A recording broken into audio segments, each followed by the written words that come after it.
ఒక చిన్న పాప ఏమంటుందో తెలుసండి? ఓకే గూగుల్, కుర్చీ మడత పెట్టి సాంగ్ ఇవ్వంటుంది. అర్థమైందా మీకు?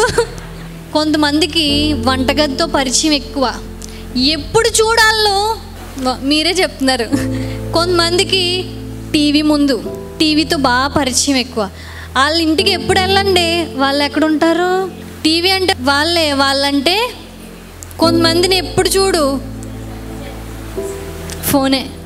ఫోన్తో బేభత్సమైన అనుబంధం, ప్రేమానుబంధం ఫోన్తో చాలామందికి. కొంతమందికి ఎప్పుడు ఫోన్ చేసినా మీ లైన్లన్నీ బిజీయే. కొంతమందికి ఆ పరిచయాలు ఎక్కువ.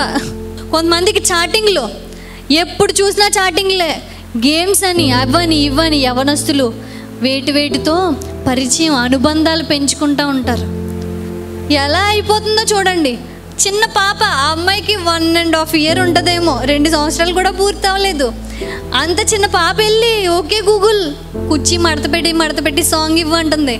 అలా ఒక్కొక్క దానితో పరిచయాలు. చాలామంది ఫోన్లో, ఫేస్బుక్లో ఎవరెవరితోనో పరిచయాలు. చుట్టుపక్కల ఉన్న మనుషులతో మాట్లాడరు, కానీ ఎక్కడెక్కడో ఉన్న వాళ్ళు ఎవరో వీళ్ళ మొహం తెలీదు, వాళ్ళ మొహం తెలీదు.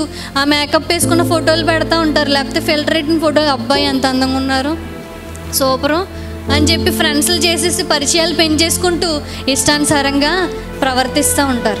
దేవుడితో పరిచయం పెంచుకో. దేవుడు చెప్తా ఉన్నాడు, నువ్వు ఆత్మీయులతో, దైవజనులతో, దేవునితో సహవాసం చేయాలి. అది క్రైస్తవుడికి ఉండవలసిన ముఖ్య లక్షణం.